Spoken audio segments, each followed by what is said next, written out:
सुप्रभात साथियों, मैं नीलम पंकज एसआरजी मेरठ आपके समक्ष लेकर आई हूँ अपनी एक और वीडियो जो आधारित है हमारे कंपेंडियम पर, शिक्षण संग्रह पर। तो साथियों, इससे पूर्व की वीडियो में हमने बात की थी कि किस प्रकार से हमारी शिक्षक डायरी या हमारी शिक्षण योजना बनाई जानी चाहिए और हमने उसके पूरे प्रारूप के बारे में भी बात की थी। उसी के बाद हम आए थे अपने अगले विषय पर, लर्निंग आउटकम पर, और जिसमें हमने आपके साथ अपने विचार साझा किए थे कि लर्निंग आउटकम है क्या, ये कितने प्रकार का होता है। तो यहाँ एक छोटा सा रिकॉल कि लर्निंग आउटकम का तात्पर्य है बच्चों के परिणाम आधारित लक्ष्य, यानी वो लक्ष्य जो या वो व्यवहार परिवर्तन जो हम बच्चों में देखना चाहते हैं किसी विषय या शैक्षिक उद्देश्य को ध्यान में रखकर।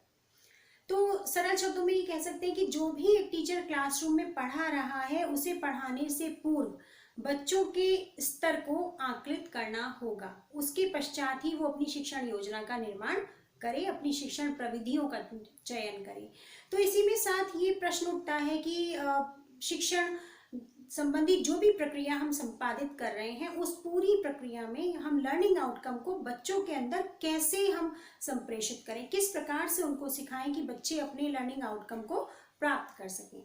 तो एक बहुत ही कठिन चुनौती आ जाती है प्रत्येक शिक्षक के समक्ष। क्यों? क्योंकि उसकी क्लास जो है, उसके जो क्लासरूम में जो स्टूडेंट्स वहाँ पर हैं वो अलग अलग मेंटल कैटेगरी के हैं, उनका अचीवमेंट लेवल अलग है, उनका लर्निंग कैपेसिटी डिफरेंट है। तो इतने अलग अलग कैटेगरीज वाले बच्चों को एक टीचर किस प्रकार एक ही समय में पढ़ाए, ये उसके लिए बहुत ही चुनौतीपूर्ण कार्य होता है। इसको समाधान करने के लिए कुछ ऐसे उपाय हैं, कुछ ऐसी गतिविधियां हैं जो हमारे ध्यानाकर्षण मॉड्यूल में भी टीचिंग टेक्निक्स बताई गई थी 18, या कंपेंडियम में भी हमारी पूरी लेडर बनाई गई है जिसमें टीचर को कौन कौन सी प्रभावी शिक्षण तकनीक किस किस परिप्रेक्ष्य में उपयोगी होगी उसे वो प्रयोग करनी चाहिए। तो कहने का तात्पर्य ये है कि लर्निंग आउटकम के लिए जो डिजाइन करनी है अपनी टीचिंग स्ट्रेटेजी, वो एक टीचर को स्वयं ही चयनित करनी पड़ती है और उसके चयन का आधार होता है लर्निंग आउटकम, क्योंकि टीचर से बेटर कोई और नहीं जानता कि उसकी कक्षा का वास्तविक लब्धि स्तर क्या है। तो आकलन की प्रक्रिया को संपादित करते करते ही एक टीचर अच्छे प्रकार से अपने पास पूरे एक टेबल बना लेता है जिसमें उस टेबल में उसके पास अपने एक एक स्टूडेंट का पूरा ब्यौरा हो जाता है, जिसके बारे में हमने पहले वीडियो में भी बात की थी कि हम प्रेरणा तालिका बनाएंगे और प्रेरणा तालिका का जो आधार होगा वो प्रेरणा लक्ष्य होगा। तो प्रेरणा लक्ष्य के आधार पर ही हम बच्चों की दक्षताओं को जांचेंगे और उसके बाद प्रत्येक बच्चे की नाम के अनुसार और जिस मंथ में जिस डेट को हमने उनका आकलन किया है उस आकलन की डेट को डाल करके हम वहीं उसके वास्तविक स्तर को जांच लेंगे और वहीं उसके लिए एक प्रभावी शिक्षण तकनीक का निर्माण करेंगे और उसके बाद उसको एक पूरा टाइम पीरियड दिया जाएगा। एक टारगेट सेट करेंगे कि आप इतनी समय अवधि में एक टीचर उस पूरे लर्निंग आउटकम का जो आधार है उस पर कार्य करेगा और बच्चों के लब्धि स्तर में 100% परिवर्तन लाएगा। तो इस प्रकार से लर्निंग आउटकम का ये पूरा एक प्रोसेस है जो हम सभी को अपने क्लासरूम में अप्लाई करना होगा। और विभिन्न मॉडल हैं, डिफरेंट टाइप्स ऑफ, कि हम लोग पढ़ते आ रहे हैं उन मॉडल्स के बारे में, उन एक्टिविटीज़ के बारे में, उन दक्षताओं के बारे में कि जो एक टीचर प्रयोग कर सकता है अपने क्लास में। और इस प्रकार एक्सपेरिमेंट के तौर पर भी कुछ न्यू टेक्निक्स भी डिज़ाइन की जा सकती हैं, कुछ न्यू एक्टिविटीज़ कराई जा सकती हैं, कुछ पीयर लर्निंग या पीयर ग्रुप या स्मॉल ग्रुप या लार्ज ग्रुप, यानी 12 मीटर बॉक्स की हम सारी की सारी संकल्पनाओं को उसमें प्रयोग कर सकते हैं। इसके साथ ही साथ ये भी देखा जा सकता है कि एक क्लास में टीचर जब देख रही है कि बच्चों का रेशियो क्या है, कि उसमें जो अलग अलग कैटेगरीज हैं उसमें कौन सी कैटेगरी का अनुपात ज़्यादा है, किसका कम है, यानी पूरा एक इंफ्रास्ट्रक्चर हमारे सामने आ जाता है कि हमें किस बिंदु पर कितना वर्क करना है। तो उसके लिए शिक्षक डायरी का जो प्रारूप आपको बताया गया था, उस शिक्षक डायरी के प्रारूप में ये कहा गया था कि एक तो आपको शिक्षक डायरी में सारी एंट्रीज फिल करनी है, फिर उसके बाद एक रिक्त प्रारूप रखना है और उस रिक्त प्रारूप के बाद आपको अपने जो प्रारूप है 100 पेजेस रखने हैं जिसमें आप अपनी शिक्षण योजना पूरी तरह लिखित में तैयार रखेंगे। फिर एक आप जो उसमें 50 पेजेस हैं वो आप तैयार करेंगे कि उसमें आप अपने जो शिक्षण योजना है, साप्ताहिक कार्य योजना है, उसको आप मेंशन करेंगे। फिर उसमें था कि अगला जो 10 पृष्ठ हैं वो खाली रखे जाएंगे। अब बात आती है कि वो 10 पृष्ठ क्यों खाली रखे जाएंगे।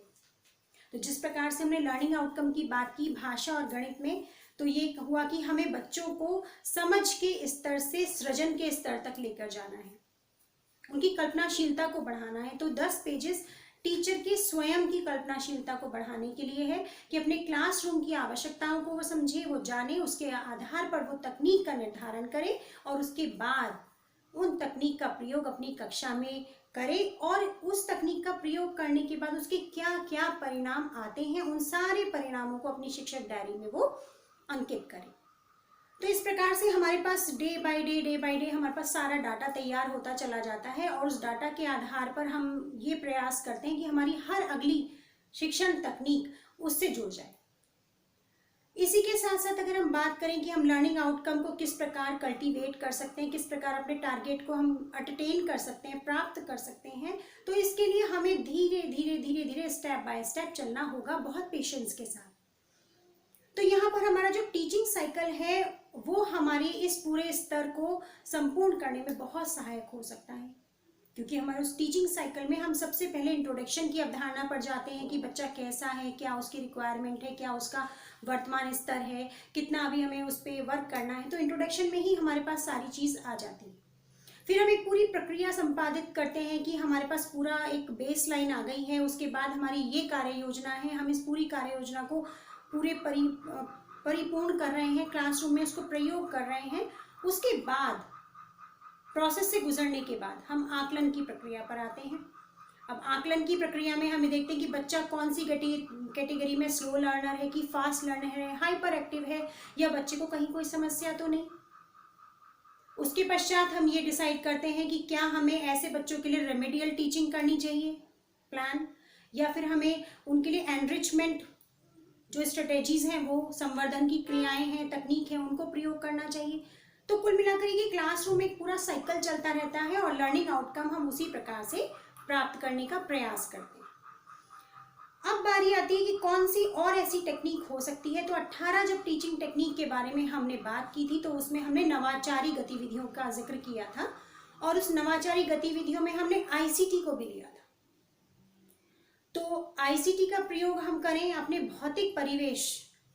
जैसे कि आप लोग बाला के बारे में सुन भी रहे हैं, आगामी वीडियो में हम इसके बारे में परिचर्चा करेंगे कि प्रिंट रिच जो एटमॉस्फेयर है वो बच्चों को बहुत अट्रैक्ट करता है और हमें ये कोशिश करनी चाहिए कि वो जो प्रिंट रिच मटेरियल हम अपने क्लासरूम में, अपने स्कूल में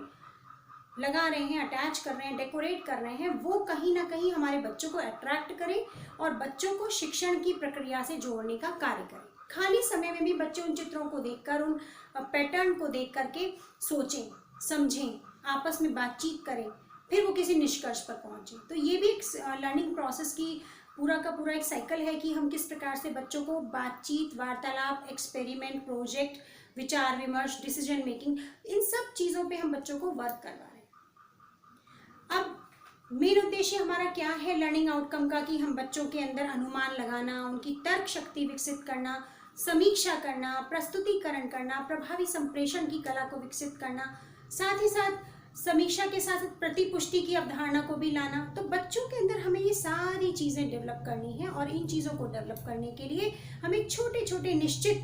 समयावधि के लिए उद्देश्यों का निर्माण करना पड़ेगा।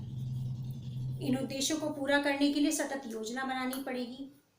अब इन योजनाओं को हम कैसे और मूर्त रूप दे सकते हैं, ये हमने बात की कि किस प्रकार से लर्निंग आउटकम क्या हैं, वो कितने प्रकार के होते हैं, क्लासरूम में उनको कैसे अप्लाई कर सकते हैं, टीचिंग स्ट्रेटेजी के लिए लर्निंग आउटकम बेस लाइन की तरह कार्य क्यों करते हैं। तो ये सारी चीज़ें हमने अभी डिस्कस की।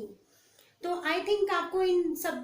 पॉइंट से बहुत सहायता मिलती होगी और हम कोशिश ये करेंगे कि आगे कुछ और ऐसे टर्म्स हैं जो हम बीच बीच में छोटे छोटे बिंदु छोड़ देते हैं और उसे अपनी अगली वीडियो में डिस्कस करने के लिए कहते हैं। तो एक परिपाटी पूरी जो हमारा सिलेबस पैरेलल चल रहा है according to the compendium,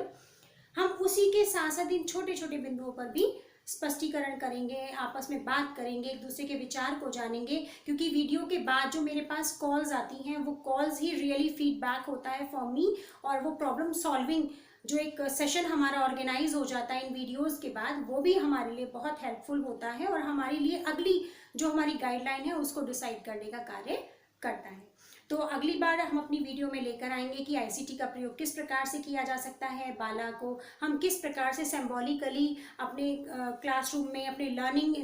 material के साथ कैसे कनेक्ट कर सकते हैं, बच्चों में प्रिंट चेतना कैसे डेवलप की जा सकती है, डिकोडिंग हम कैसे देख सकते हैं, बच्चों के मध्य कैसे उसको आइडेंटिफाई कर सकते हैं, कैसे बच्चों के माध्यम से संप्रेषण हम तक पहुंचता है, हम उनसे संप्रेषण करते हैं। तो आज की वीडियो में इतना ही। अपनी अगली वीडियो में फिर कुछ नए बिंदुओं के साथ, तब तक के लिए नमस्कार।